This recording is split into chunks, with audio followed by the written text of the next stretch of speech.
జగన్మోహన్ రెడ్డి మరోసారి ఒక mass warning ఇచ్చారు పోలీసులకి, అలాగే కూటమి నేతలకి. ఇది బాగా హైలైట్ అయింది. అయితే ఈసారి ఈ రెంటపాళ్లకు సంబంధించి జగన్మోహన్ రెడ్డి వెళ్ళిన నేపథ్యంలో మొదటి నుంచి కొన్ని ఆంక్షలు అయితే విధించారు జిల్లా పోలీసులు. ఎక్కువ మందిని అనుమతించమని చెప్పారు, ఎందుకంటే అది కాస్తంత ఇరుకైన ప్రాంతం అని. అయినా ఎక్కడ జనసందోహం అయితే ఆగలేదు, ఎక్కడ అడ్డుకునే పరిస్థితి అయితే కనిపించలేదు. దాదాపుగా 79 కిలోమీటర్ల మేర జనసందేహాన్ని ఆపడం కోసం 25 టోల్ గేట్లు పెట్టినా సరే వాళ్ళని కంట్రోల్ చేయలేని పరిస్థితి. అయితే ఇందులో కొన్ని అపశృతులు దొర్లాయనేది, ఒక ఇద్దరు మరణించారు, అది జగన్ వల్లే, జగన్ పర్యటనలో ఇలా జరిగినా సరే పట్టించుకోలేదనేది ఒకటి. అలాగే అక్కడక్కడ కార్యకర్తలు కాస్తంత అత్యుత్సాహం ప్రదర్శించారా అనేది ఒకటి. ఓవరాల్గా ఏం జరిగింది, జగన్ని అడ్డుకునే ప్రయత్నం జరిగిందా, లేదంటే జగన్కి సరైన భద్రత కల్పించలేదా ఈసారి కూడా, ఇది అంశం మీద చర్చించే ప్రయత్నం చేద్దాం. సార్, ముందుగా అంటే కొన్ని సందర్భాల్లో కీడించి మేలంచాలంటారు కాబట్టి కార్యకర్తలు ఏమన్నా కాస్తంత అత్యుత్సాహం ప్రదర్శించారా? ఆ ఫ్లెక్స్లు, ఆ వార్నింగ్లు, రప్పా నరికేస్తామంటూ ఆ ప్రదర్శించడాలు, ఇవన్నీ కాస్తంత ఎబ్బెట్టిగా అనిపించలేదా? చాలా అసహ్యంగా కూడా అనిపించినాయి. ఏంటి ఆ ఫ్లెక్సీలు అన్నది. అయితే అంటే భవిష్యత్తులో మేము వస్తే రాష్ట్రాన్ని నాశనం చేస్తామని బతకనీయమని చెప్తున్నారా అన్నటువంటి. వాస్తవంగా ఇప్పుడు తాజాగా బయటపడినటువంటి అంశం ఏంటంటే, అందులో ఒక అతన్ని అరెస్ట్ చేశారు, రవితేజ అనే కుర్రోడిని. అవును. తీరా చూస్తే అతను తెలుగుదేశం పార్టీ సభ్యత్వం ఉంది. వాళ్ళ ఇంట్లో వాళ్ళ తెలుగుదేశం పార్టీ కార్డు చూపెడుతున్నారు.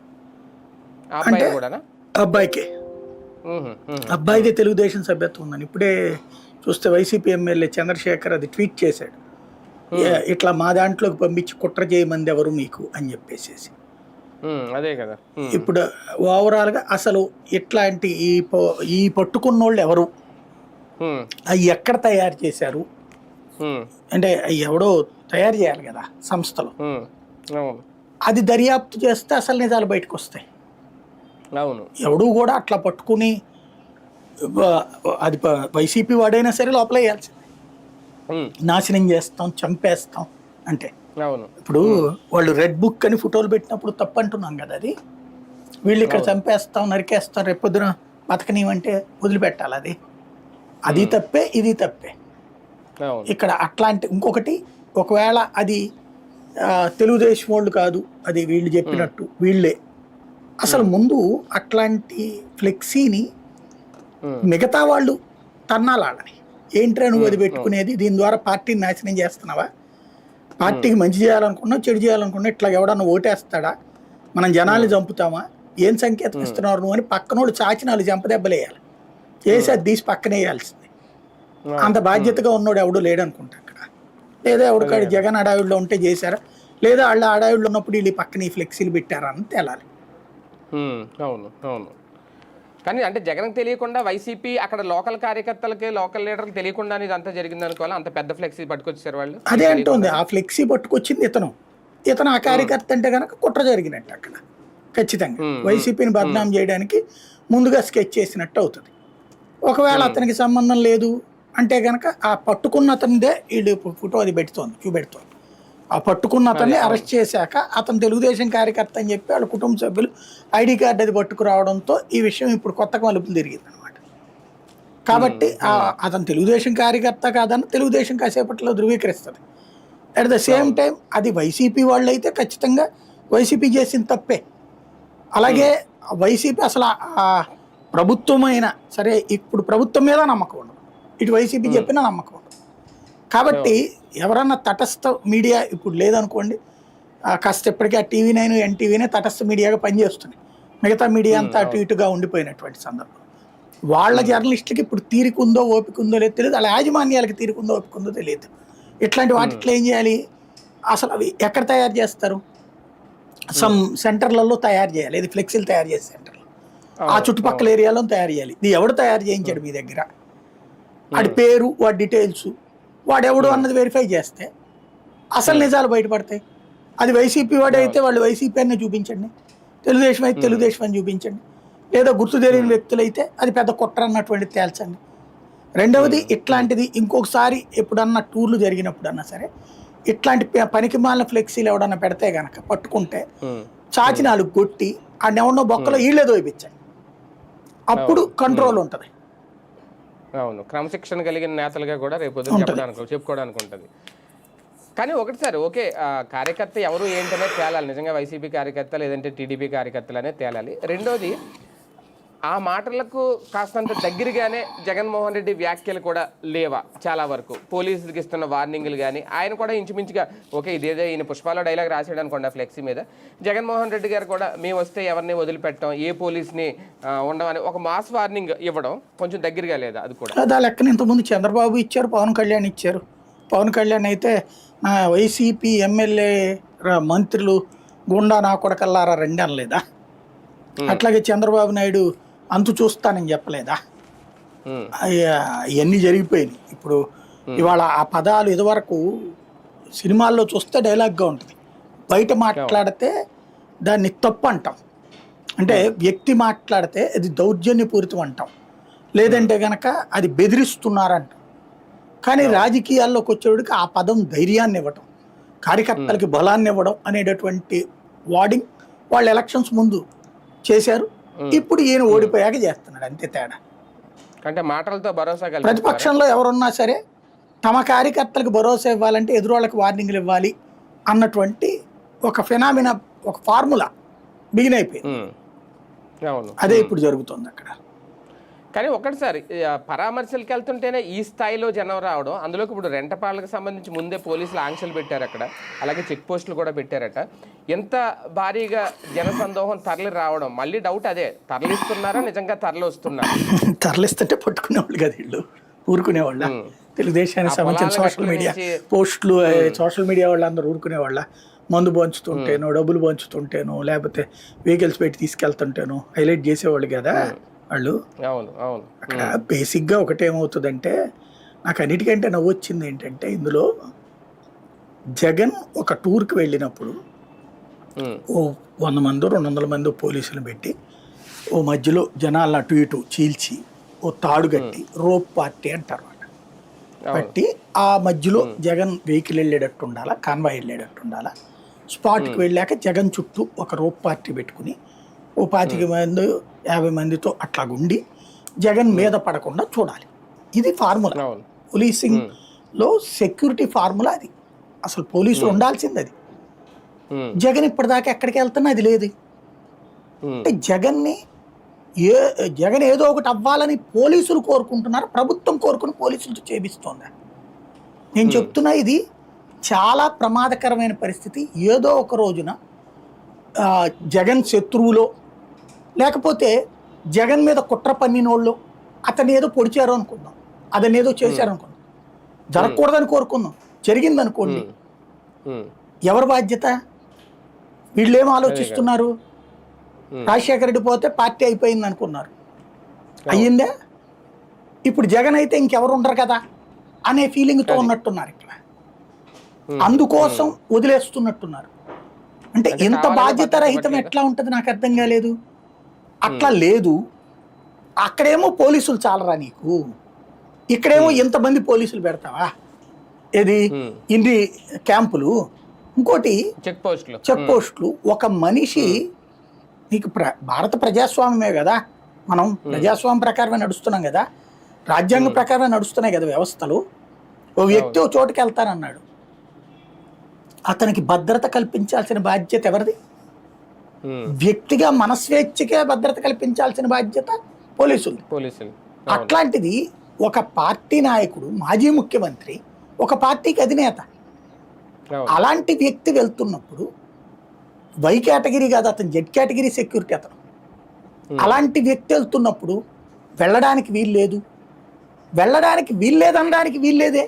అక్కడ రాజ్యాంగం ప్రకారం వెళ్ళడానికి వీల్లేదనడానికి వీల్లేదు. పోనీ అక్కడ వేరే ప్రోగ్రామ్ ఏదో జరుగుతుందండి, ఆ టైంలో మీరు వెళ్ళకూడదు అని చెప్తే తప్పులేదు. ఫర్ ఎగ్జాంపుల్ వైజాగ్లో ప్రోగ్రామ్ జరుగుతుంది, అక్కడికి జగన్ వెళ్ళాలనుకున్నాడు, తప్పని చెప్పు, ఆపు నువ్వు. అక్కడేమో జగన్ ప్రోగ్రామ్ పొదుల్లో పెడితేనేమో వేరే వాళ్ళకి అనుమతిస్తావు నువ్వు జగన్కి ఎదురు వెళ్ళడానికి. ఇక్కడేమో జగన్ వెళ్తుంటే జగన్ వెళ్ళనీనంటారా?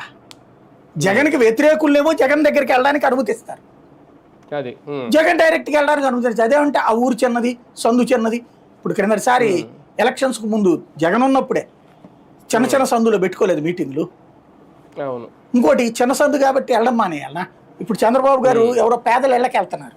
అదేమన్నా పేద బస్తీ కాదు కదా, వాడ కాదు కదా. అవును. ఇదే బస్తీ అంటేనే పేదలది. దాన్ని ఏమంటారు, రిచ్ వాడ కాదు కదా, పేదల ఇళ్ళకే వెళ్తుంది ఆయన. అవును. పింఛన్ ఇస్తుంది ప్రతి నెల కూడా పేదల ఇళ్ళకేగా.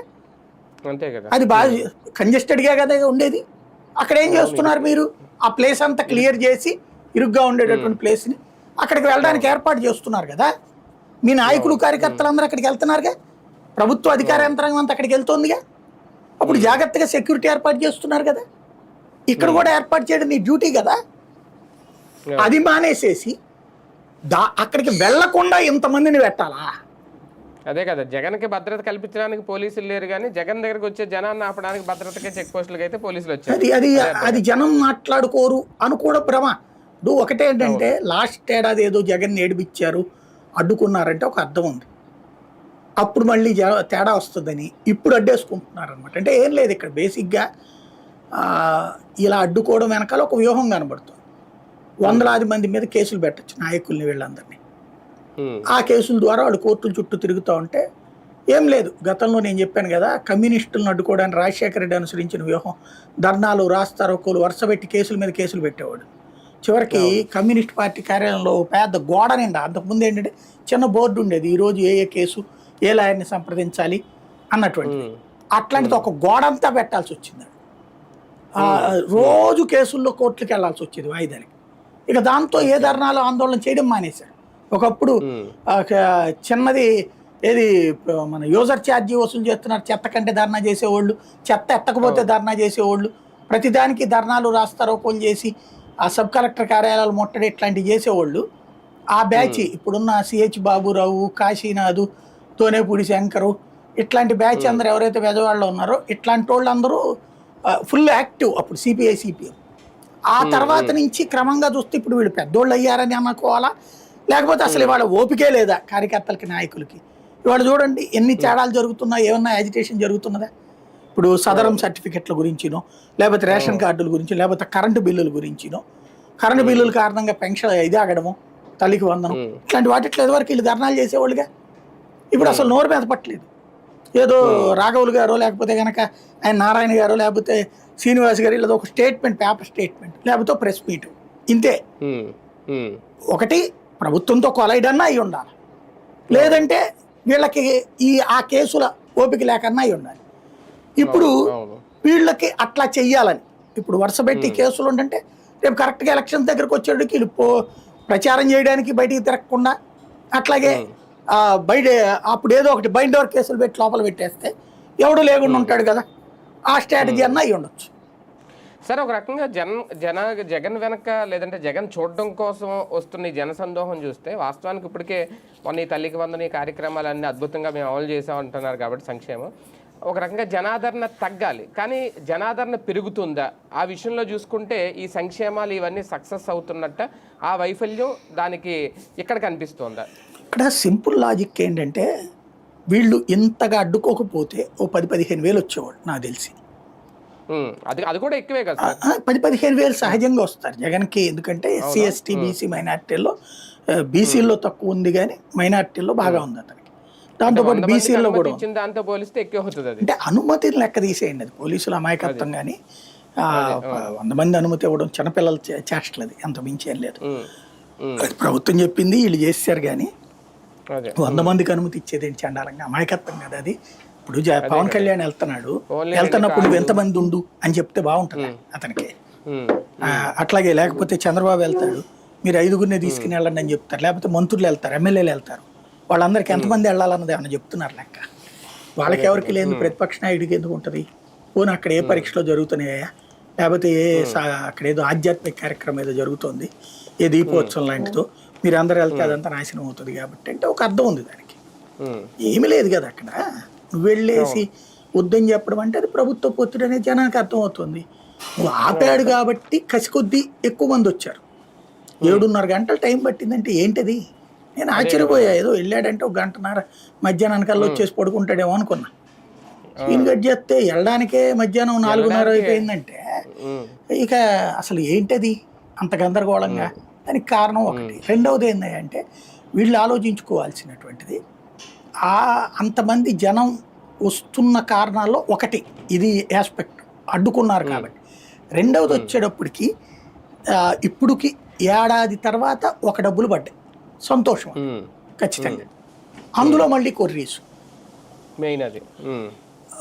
జగన్ ఉన్న టైంలో ప్రభుత్వ కార్యాలయం దగ్గర బారులు తీరాల్సిన అవసరం ఏ జనాలకి రాలా.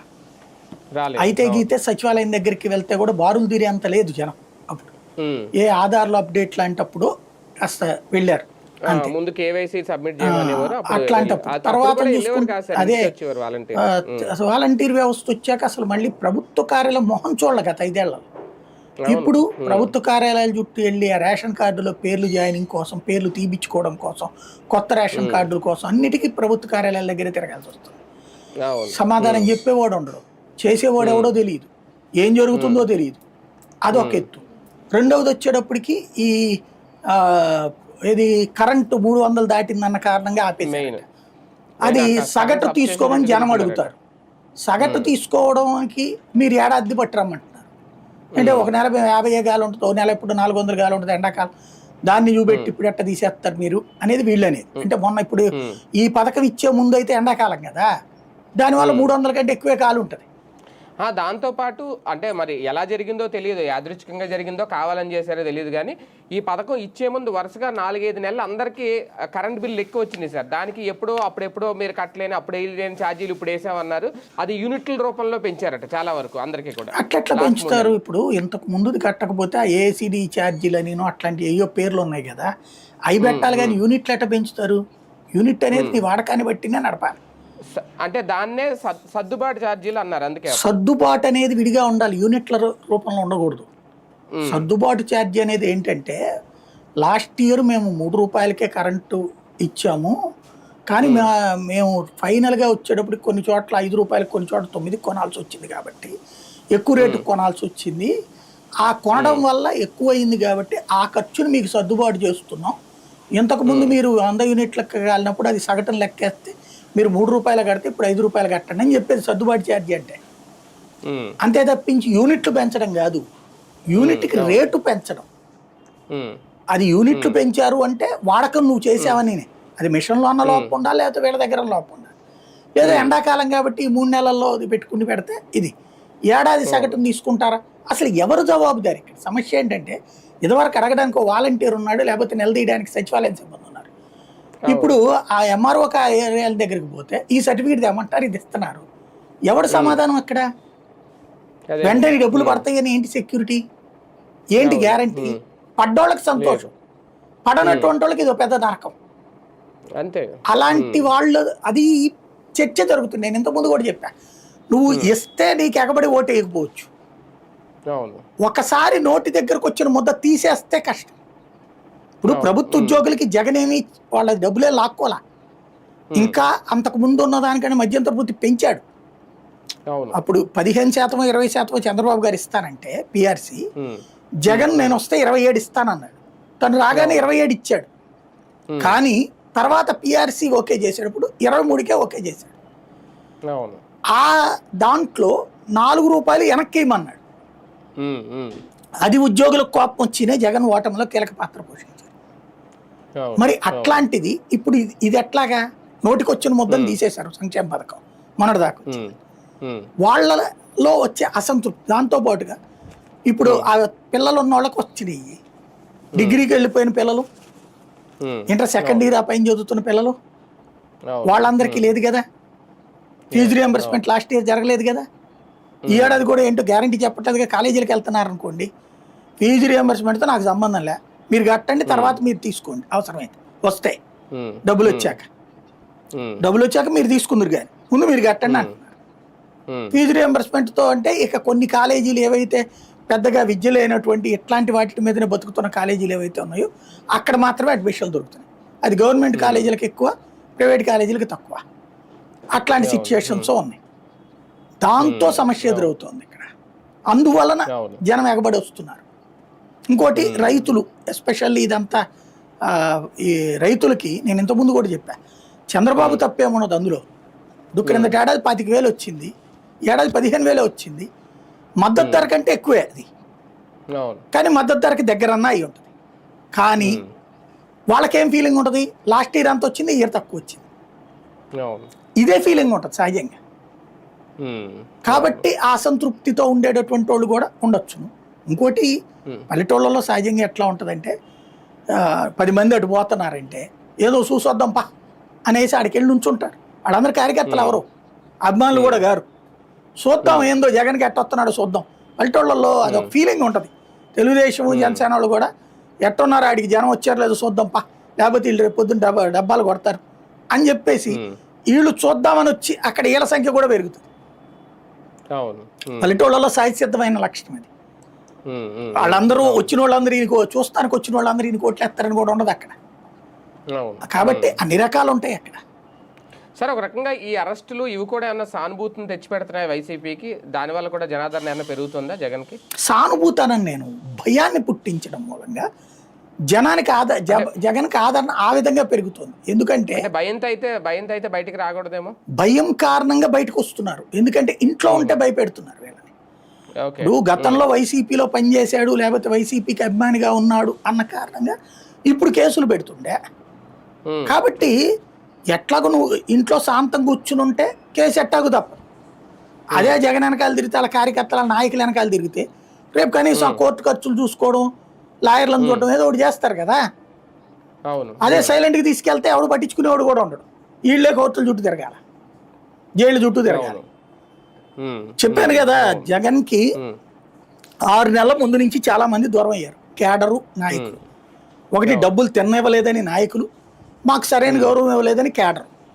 వాళ్ళందరూ అసంతృప్తే ఇక్కడ దెబ్బ ఓటమిలో. ఎందుకంటే కార్యకర్త 20 మంది ఓటర్లను తెస్తాడు, అతనే నెగ్లిజెంట్గా కూర్చుంటే 20 ఓట్లు పోయినట్టేగా, తనే ఓటే.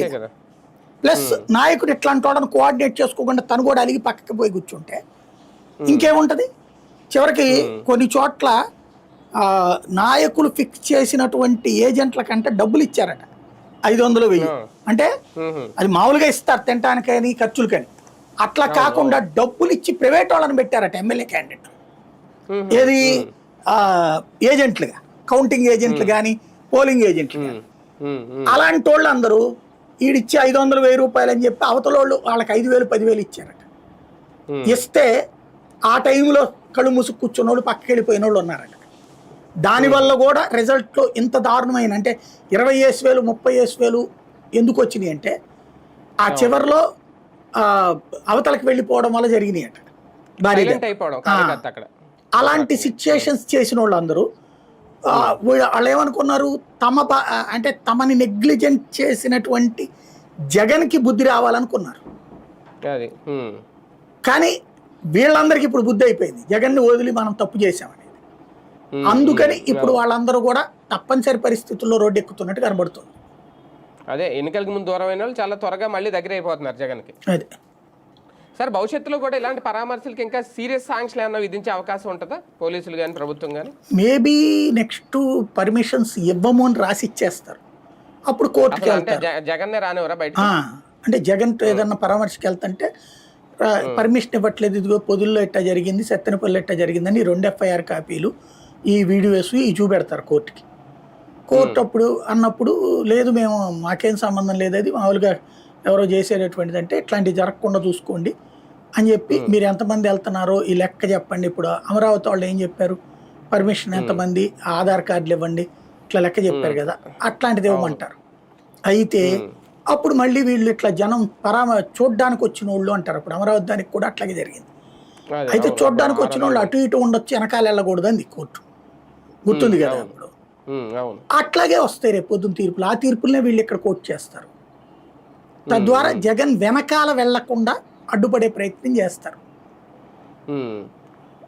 ఒక రకంగా అంటే ఈ పర్యటనలోకి 2 చనిపోవడం అనేది కూడా ఒక మైనస్ అవుతుందా? అంటే దాని మీద వీళ్ళ వల్లే చనిపోయారు ఏంటని పోలీసులు అయితే నిర్ధారించలేదు, కానీ ఈ మీడియాలో అయితే రాసినాయి. అంటే ఖచ్చితంగా ఇప్పుడు ఒక అతను ఆ జీప్ మీదన మడ్గారం ఉంటుంది, ఇవి ఉంటుంది కదా పక్కన ఫుట్ రెస్ట్, దాని మీద నుంచుంటారు ఈ లెగబడుతూ. అట్లా నుంచున్న అతను పక్కన ఉన్న ఇంకో ప్రైవేట్ వెహికల్ తగిలి కింద పడిపోయాడు. సాధారణంగా మానవత్వం ఉంటే మిగతా కార్యకర్తలు వాళ్ళకి మరి ట్రైనింగ్ ఇవ్వాలేమో, వీళ్ళు వెంటనే ఏం చేయాలా, వాళ్ళని తీసుకెళ్ళాలి హాస్పిటల్కి. అది వదిలేసి పక్కన ఫుట్ బోర్డు మీద పడుకోబెట్టారట అతన్ని, అదే కదా. చనిపోయాడు. అవును. రెండవ అతను ఆ ముందు వీళ్ళు ఏదో తొక్కిసలాట్లో అన్నారు కానీ తర్వాత వాళ్ళు వీడియో చూపెట్టారు. సో అక్కడ మామూలుగా పక్కకి వెళ్ళి ఒక దీని మీద కూర్చున్నాడు. అక్కడ ఏం జనం క్రౌడ్ ఏమి ఎక్కువ లేదు. జగన్ రాకముందే అతనికి నీరసం వచ్చి ఓ పక్కకి వెళ్ళి కూర్చున్నాడు చెప్టా మీద. అక్కడ కూర్చుని పడిపోయాడు అనమాట. గుండెపోటు వచ్చింది అతనికి. కాబట్టి మరణాలు ఖచ్చితంగా ఆ కుటుంబాలకు ఏదో 10 లక్షల రూపాయల పరిహారం అంటున్నారు, ఏదో చెప్తున్నారు. బట్ ఓ బాధాకరమైనటువంటి అంశమే. ఇలాంటివి జరగలేదంటే ఇంత ముందు జరిగినాయి చాలా. జరిగిన తర్వాత అటు పవన్ కళ్యాణ్ డబ్బులు పంపించినవి ఉన్నాయి, చంద్రబాబు డబ్బులు పంపించినవి ఉన్నాయి, వీళ్ళు డబ్బులు పంపించినవి ఉంటాయి. సరైన భద్రత కల్పిస్తే ఇలాంటి అపశృతులు జరగకుండా ఉండేవా? అట్లా అనడానికి ఏం లేదు. ఇప్పుడు తొక్కిసలాట కారణంగా అనడానికి ఏం కాదు కదా ఇది. ఇప్పుడు ఆ లెక్కనైతే చంద్రబాబు గారు వెళ్ళినప్పుడు తొక్కిసలాట జరిగి చనిపోలేదా నెల్లూరులోనే ఎక్కడో? తొక్కిసలాట జరిగింది అక్కడ. ఇక్కడ తొక్కిసలాట కూడా కాదు ఇన్సిడెంట్. ఇప్పుడు ఇది ఎట్లా ఉంటుందంటే సింపుల్ లాజిక్. మనం మధ్యలో ఉంటాం, మనం మామూలుగా వెళ్తుంటాం, మన చుట్టూ పెద్దగా ఉండరు. అకస్మాత్తుగా వాళ్ళు వచ్చినప్పుడు ఒక్కసారిగా క్రౌడ్ మన చుట్టూ చేరిపోతే ఇది ఎట్లా ఉంటుందంటే నేను ప్రత్యక్షంగా ఫేస్ చేశాను. 2009 ఎలక్షన్స్ అప్పుడు నేను తిరుపతి రీజనల్ ఇన్ఛార్జిగా ఉన్నాను TV9లో. అక్కడ మొత్తం ఆ 4 రాయలసీమ జిల్లాలు, నెల్లూరు చూసేవాడిని. అనంతపురం జిల్లాలో పరిటాల సునీత ఇంటి దగ్గర నుంచి అనంతపురం దాకా బస్సులో బాలకృష్ణ ఇదనమాట. బాలకృష్ణని నేను ఇంటర్వ్యూ చేశాను బస్సులో. ఆయనతో ఇంటర్వ్యూ పూర్తయిపోయాక అనంతపురం రాకముందే మధ్యలో దిగిపోయి నా ఓబీ వ్యాన్ ద్వారా వీడియో అప్ చేసేసాను. ఎందుకంటే తర్వాత బాలయ్య బాబు అక్కడ మీటింగ్ ఎట్లాగో లైవ్ వస్తుంది, అందరు ఇస్తారు. ఈ లోపే నా ఇంటర్వ్యూ టెలికాస్ట్ కావాలని ముందే ఆగిపోయి ఇచ్చేసాను. ఆ తర్వాత ఆయన ప్రెస్ మీటు కవర్ చేసేసాను. చివరికి సభ సాయంత్రం 4:30 అప్పుడు అనమాట అక్కడ అనంతపురం. సరే మామూలుగా మన ఓబీ వ్యాన్ పెట్టుకుంటాం, జనం చూసుకుంటాం కదా. ఈలోపు జనం కొద్దిగా అంటే వెహికల్స్కి ఒక ప్లేస్ పెట్టారు అక్కడ ఓబీ వ్యాన్స్ పెట్టుకోవడానికి. ఈ వెహికల్ దగ్గరికి ఈ దగ్గరలోకి రాకుండా కార్యకర్తలు నాయకులు ఎవరో అక్కడ చెప్పారు, ఈ ఏరియాకి పోవద్దని మైకులో కూడా చెప్తున్నారు. కానీ క్రౌడ్ అట్టట్ట పెరిగిపోయి దీని మీదకి వచ్చేసారు. మనమేమో ఇక్కడ ఫోన్ ఇన్లు ఇవ్వాలా? దాంతో వెహికల్ లోపలికి వెళ్ళి కూర్చున్నా. ఫోన్ ఇన్లు ఇవ్వడం పూర్తయింది. ఉన్నట్టుండి ఒక్కసారిగా కళ్ళు బయర్లుగా మేసినాయి. స్పృహ తప్పి పడిపోయా. పడిపోతున్నప్పుడు అర్థమైంది ఏంటంటే చచ్చిపోతున్నాను. గబక్కన అదృష్టవశాత్తు, ఎందుకంటే బయట వీళ్ళందరూ నా స్టాఫ్ అంతా కూడా ఆ క్రౌడ్తో చూస్తూ ఆడావిడిలో ఉంటారు. నేను ఇక్కడ ఏమైపోతున్నా అంటే నాకు అక్కడ తెరలు కమ్మేస్తుంది. ఆ టైంలో ఇక చివరి ఇదిగా నా ఏలు డోర్ మీద ఇట్లాగా తోసేసి కాలుతోట పడిపోయా. గబక్కన బయట ఉన్నటువంటి రిపోర్టర్ చూసేసి దన్మని సార్ అన్నాడు. ఇక అంతవరకు నాకు మైండ్లో ఉంది. ఆ తర్వాత కనబడట్లే, ఏదో లోకాలకు వెళ్ళిపోయా. తర్వాత ఒక 2 గంటల తర్వాత లేచా. ఏంటంటే వీళ్ళు ఆ వీడియో కూడా తీసి చూపెడతా కానీ తెలియలే. చుట్టూ జనం విపరీతంగా ఉన్నారు. నన్ను ఎట్లా తీసుకెళ్ళాలి వీళ్ళు? అప్పుడు చేతులతో ఇట్లాగా మోసుకుని, అంటే స్టాఫ్ అంతమంది ఉన్నారు కాబట్టి లోకల్ స్ట్రింగర్స్, ఇతర ఛానల్ వాళ్ళు కూడా తలా వచ్చేసి ఇలా పట్టుకుని తీసుకెళ్లారు పైకి. ఇలా పట్టుకుని తీసుకెళ్లి ఆ క్రౌడ్ అంతా దాటడానికి దాదాపు అరగంట పట్టింది. అది హార్ట్ అటాక్ అయ్యి ఉంటే అక్కడే పోయి ఉండేవాడిని. కాకపోతే అది ఏమైపోయిందంటే ఆ ఓబీ వ్యాన్ కదా, దాంట్లో ఉండేటటువంటి కార్బన్ డైఆక్సైడ్ పీల్చేశానట. అది పీల్చేయడం వల్ల ఆక్సిజన్ అందకపోవడం వల్ల పడిపోయానట. డాక్టర్ దగ్గర అక్కడ దగ్గరలో ఉన్న ఆన్గాన్షియస్లోకి వెళ్ళిపోయాను. ప్రైవేట్ హాస్పిటల్లో చేర్చిన తర్వాత ఆయన మళ్ళీ దానికి తగినటువంటి రెమెడీ చేశాక ఒక 2 గంటలు గంటన్నర తర్వాత లేచా. ఇక్కడ దాంట్లో బాలయ్యని తప్పు పడతామా, కార్యకర్తలు తప్పు పడతామా, అభిమానులు తప్పు పడతామా? మనం తప్పు పట్టుకోవాలా? కాబట్టి క్రౌడ్ ఉన్నప్పుడు నేను అందుకనే క్రౌడ్ ఉన్నప్పుడు ఆ మధ్యలోకి పోని చచ్చిన ఒక పక్కకి నుంచుంటా, అయితే డాబా ఎక్కి నుంచుంటా, లేదంటే యువతలకి ఎక్కడ జనం ఎగబడని చోట నుంచి చూడాలని చూస్తాను. ఇక అసలు ఫీల్డ్ జర్నలిజమే వదిలేసాం కాబట్టి ఇప్పుడు గొడవే లేదు. ఇక అప్పుడు ఆ కాన్సెప్ట్తో నడిచినటువంటి సందర్భం నాకు అది గుర్తు అనమాట. నిన్న వీళ్ళ చూసినప్పుడు అది అనిపించింది నాకు. అది అవును. పైగా ఇది కాస్తంత ఇరుకు రోడ్లు అంటండి వీరంటపాళ్ళు అంతా. ఇక్కడ జరిగింది హైవే దగ్గరేనండి. అక్కడ కాదు. ఇది ఇది ఇది ఇక్కడే రెండవ అతను చనిపోయినప్పుడు కూడా అతనిది కూడా పెద్దదే రోడ్డు. ఆ రోడ్డు మీద అంతా ఉన్నారు. ఇతను పక్కకు వచ్చి నువ్వు కూర్చున్నాడు, ఇంకా జగన్ రావట్లేదు, టైం పడుతుంది కదా అని పక్కన కూర్చుని ఉన్నట్టుండి పడిపోయాడు అనమాట అతను. కాబట్టి తొక్కిసలాటలోనూ తోపులాటలోనూ జరగల. ఇతన్ని మాత్రం ఆ వెహికల్ దాని మీద ఫుట్ రెస్ట్ మీద ఉండటం వల్ల జరిగింది. జారిపడ్డాడు. అదే అదే రైట్. చూద్దాం. మొత్తానికి ఇక నుంచి జగన్ పర్యటనలకు సంబంధించి లేదంటే ఇలాంటి పరామర్శలకు వెళ్ళేటప్పుడు ఆంక్షలే విధిస్తారో లేదంటే ఆ పర్యటనలకి అనుమతులు ఇవ్వకుండా ఇవి ఒక కారణంగా చూపిస్తారో, ఏది ఏమైనా జగన్ వస్తున్నాడంటే జనం వచ్చేస్తారు, అందులో నో డౌట్. అది భారీగా వస్తారంటే ఖచ్చితంగా భారీ జన సందోహమే కనిపిస్తోంది. అది జగన్కి జనాదరణ పెరుగుతుంది అనడానికి ఒక సంకేతమా గతంతో పోలిస్తే? అదే కూటమి ప్రభుత్వానికి ఒక థ్రెట్ క్రియేట్ చేస్తుందా? అందుకే ఈ ఆంక్షల ఇవన్నీనా? ప్రస్తుతం రెంటపాళ్ళ దానికి సంబంధించి అయితే అదే జరుగుతుంది. ఇంకా భవిష్యత్తులో ఆయన పరామర్శలు కానీ ఆయన యాత్రలు కానీ ఉన్నప్పుడు ఏం జరుగుద్ది, ఎలాంటి నిర్ణయాలు తీసుకుంటారనేది అయితే వేచి చూడాల్సిన అంశం.